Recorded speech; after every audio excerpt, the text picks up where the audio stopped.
Yankees. You know, that team that was favored to win the World Series, probably like third favorite or second favorite coming into the season.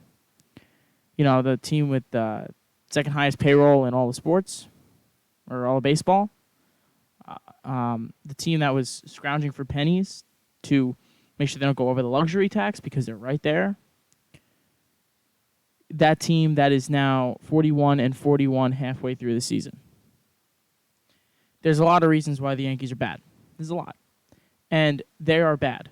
They're not, struggling anymore. You have half a season, you're a 500 team, you're not a good team.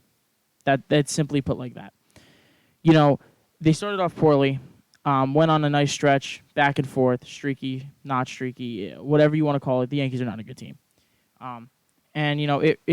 There's a lot of problems that the Yankees have, but I think they all start somewhere. This is where they start, Brian Cashman. So I think a big problem I have with the Yankees and how their lineup is rolled out is they have all the same hitters. Like, how do you build a lineup as a general manager that is in Yankee Stadium, which has the shortest right field porch in all of baseball, and you have not one lefty bat other than Brett Gardner in the lineup? I understand Aaron Hicks was hurt early. I'll get to Aaron Hicks.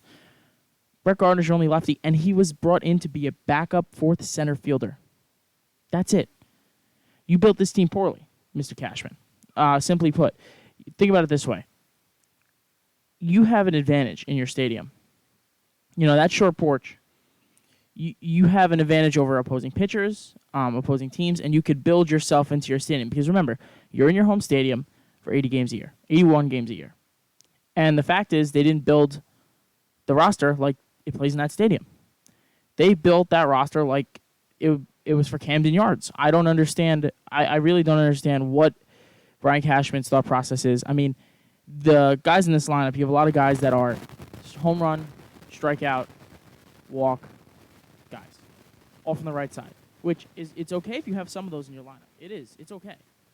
You're not supposed to have the entire lineup like that. I mean, listen, Aaron Judge has done a great job this year and showing how great he is when he's healthy. But Aaron Judge fits that mold. Giancarlo Stanton fits that mold. Gary Sanchez fits that mold. I mean, Gleyber Torres has lost all sort of power. I don't know what happened with Gleyber Torres. I mean, Gio Urshela, the team is struggling. And first I want to go over the failed development of the position players. That is Gleyber Torres, Clint Frazier. I just don't understand what went wrong with these guys. We thought 2017, 2018, either we rated these guys too high or something went very wrong in their development. There's no reason Clint Frazier should be hitting below 200. Absolutely no reason. Gleyber Torres has the third lowest exit velocity in all of baseball. This is a guy who hit 36 home runs, 38 home runs a couple seasons ago. And I don't know what happened. What happened to Gleyber Torres? That is the biggest mystery of this entire Yankee season. He's not fielding. He's not hitting. He's not walking. He's not getting on base. It's an entire disaster, Gleyber Torres. And I mean, listen, we gotta give credit where credit is due. However, I mean, Brian Cashman did great with Aaron Judge. Aaron Judge is a star. Okay, and we're gonna get back to more Aaron Judge. Gio Urshela, he found Gio Urshela a diamond in the rough. Now, some people say he might have fell rear end first into this, which I agree. I mean, they got Gio Urshela for pennies as an Andujar replacement in case he got hurt. And Urshela turned out to be a potential Gold Glove third baseman who hits for good contact and a little bit of power. Urshela's a decent player. I mean, he is a decent player.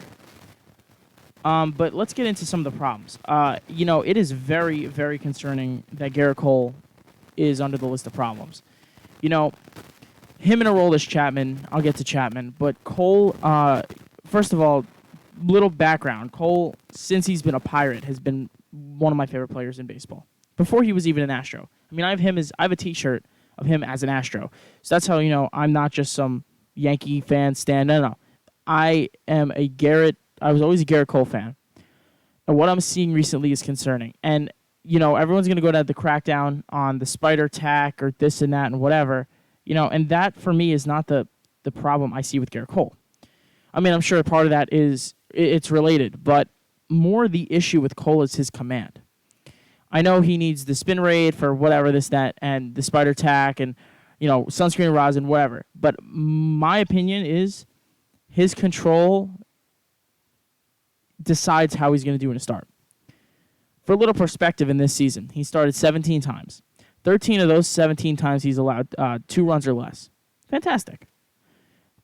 But 4 times the other 4 times he's allowed 4 runs or more. Today he allowed 4 runs in his third shortest outing of his career, and he went 3 1/3. Today he was fighting his command all day. If you watched today, this is after the first doubleheader game against the New York Mets in the Subway Series. Gerrit Cole walked 3 batters, and if you look at Gerrit Cole's starts this year, statistically speaking, when he does not walk people, he wins almost every time. But in recent games, he's been walking batters. And when you walk batters, your pitch count gets up and you get into high-stress innings. And today, he just looked exhausted. I mean, on the mound, Gerrit Cole just looked exhausted today. He looked like he was struggling big time. He was fighting his knuckle curve all day long. It didn't seem like he used the slider at all. I'm really concerned about what that's about. But I am not going to lie. I'm concerned about Gerrit Cole. And if you're a Yankee fan, you should be concerned too. Was giving him a contract this big a mistake? We don't know yet. I still think he's a very good starting pitcher, a very quality starting pitcher. Is he the guy that's going to strike out 14? No. No one's Jacob deGrom. Jacob deGrom is his own player. There is nobody near him. He is the Nolan Ryan, the Tom Seaver. He is that of this generation. He was Kershaw early in Kershaw's career before he had to remake himself. But Cole is nowhere near this. And, he's a very good starting pitcher, but I just don't think... I think he's having trouble with his command. And, that might relay back to sunscreen and rosin or spider tack or whatever you want to call it. But that's what he's struggling with. And you know what? If that's what he's struggling with, it is what it is. He's just going to have to find a way to get over it, have to find a way to deal. He's going to have to figure it out. That's it. He's got to figure it out. See, I get upset at Cole in these starts, but you know what? The Yankees were tied 4-4. They took the lead 5-4. But Aroldis Chapman is lost. And it doesn't look like he's going to be found anytime soon. He got shaken up pretty bad in that Minnesota start, back at the end of May. Since then, he has... Aroldis Chapman has been awful. Now, I know relievers, they go in stretches very good, very bad. It happens. But I tell you, Chapman is very concerning. He's got a hitch in his delivery where he is not delivering his fastball. He has no control over it. I mean, he throws 3 high fastballs to Pete Alonso. He can't touch him. Then he throws a slider because for some reason he has no confidence in his fastball. Or the Yankees don't scout well enough, or they don't know who's up to plate because they throw him a slider. And he knocks it out of the park, and the Yankees eventually go on to lose this game as they fall apart not so graciously in the 9th inning. Aroldis Chapman is an issue. I definitely think it's a big problem. He's a problem that they're going to have to deal with. You cannot be a successful baseball team if your closer cannot close a game. I think for now they need to move Loaizaga or Aroldis Chapman, or Loaizaga in and Chad Green, or whoever it might be, into the closer role. Chapman is lost. You can't keep doing this with him. And you know what? It comes back to Gerrit Cole as well. Because if you expected to win 100 games and cruise into the playoffs, it's not going to happen. And you're not going to win even 85 games if Gerrit Cole and Aroldis Chapman are not doing the job. You're not. If Gerrit Cole cannot go 6 innings per start, whether it's 3 runs, whether it's no runs, I don't care. He needs to go 6 innings per start, and it needs to be a quality start almost every time. And listen, majority of the time this year, he's done that. He has done that, and I will give him credit where credit is due. He's putting a bad clip out probably every 20-something, 25, 28% of his starts are bad. The rest of them are good. They're quality starts.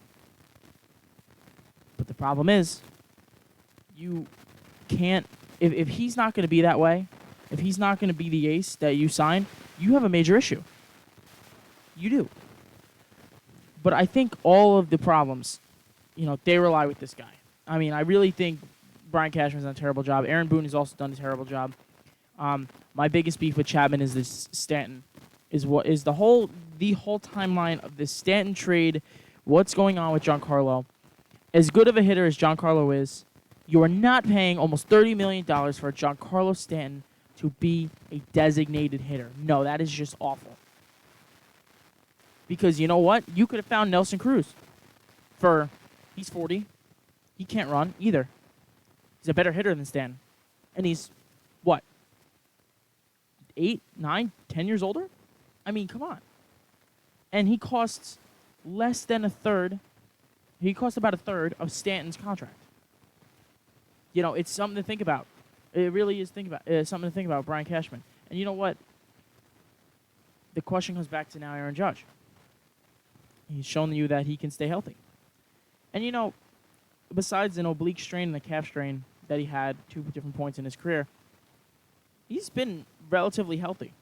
He has. Like, this is not a narrative. This narrative is slightly skewed because Aaron Judge was hit in the wrist with a pitch and missed a significant amount of time in 2018. You can't control getting hit by a pitch. Now, you can't control what you do in the weight room with the soft muscle injuries, which he seemed to have done a better job of this year. He had a broken rib and a collapsed lung in the playoffs one year. Aaron Judge he works through a lot. Listen, don't forget, too. Aaron Judge is 6'7", 6'8", 280, right? Someone with that big of a frame, that big of a build, oftentimes it takes a toll on their legs. So, you got to keep that in mind when it comes to Aaron Judge. But now the question is, should the Yankees trade Aaron Judge? I know that sounds crazy to some of you, and some of you might not. But put it to you this way. The Yankees need to decide what direction they're going to go in as a franchise. Are they going to try to compete the next few years, or are they going to need a rebuild? Because if you're going to need a rebuild, you're going to need to revamp the farm. Outside of, Medina, Luis Gil, Jason Dominguez, everything that you're producing down there is flailing. What have they done to Deivi Garcia? Deivi Garcia last year came up to the big leagues for the Yankees in the 60-game season, the major leagues, from Double-A. And he played good baseball. He was a quality starter. And besides from being yanked from the, second inning of the ALDS by Aaron Boone for some unknown reason, he was a good starting pitcher. Was is the most important word. Now Deivi Garcia is in the minor leagues. He has a career-high ERA, and he is struggling uncontrollably now. So you know what? That's something you're going to have to figure out. Because you clearly have a disconnect somewhere in your minor league system, and you're going to have to find out, is it Deivi Garcia, who is much overrated and he's not who you thought he was? Or are you doing something wrong? I mean, what I hear is they're trying to get him to reach back and throw a faster fastball. That's not his build. He's not a tall guy. I mean, reference, MLB heights. He's Marcus Stroman height, and he is around Marcus Stroman velocity. Marcus Stroman's a good starting pitcher in baseball. So I don't understand why they're trying to make Garcia into something he's not. Clark Schmidt's hurt. Don't know what he is. He kind of burst onto the scene out of nowhere. But the question still remains, do you trade Aaron Judge? You can get a lot back for him. And if you're not going to compete for the next 2 to 3 years, if you're thinking about tearing this thing down, why not? I would hate to see it. I'm a huge Yankee fan. But this guy deserves a chance to win a title. And I know he wants to be part of New York. I know he wants to win a title here. But realistically, if he is not going to, if they're not going to be ready in the next 2 to 3 years, what's the point? Because if you're going to tear it down and you need 3, 4, maybe 5 years, Aaron Judge is going to be 33, 32, 35. I mean, depending on how long it takes, he's going to be old. And you can't, he was a late bloomer into the MLB, so he went to college. So you can't mess around with this. The Yankees are in shambles. And now the question remains, not will they be sellers, because they will be sellers. Will they sell Aaron Judge? I'm not sure. But we will see. Make sure you check out the other videos on the channel. Subscribe. I'm going to do kind of a State of the Union address or State of the Team address for most of the MLB teams. I'm going to do the Mets next. Gotta love what the Mets are doing. But the Yankees have no life. Aaron Judge is the key piece. You know, no one's going to take Chapman right now. No one's going to take Britton. Who are you going to trade? This is your guy. No one wants Stanton. So you got to figure out over the next 2 weeks, for the All-Star break and after the All-Star break, is Aaron Judge your future? If he's not, you need to move on.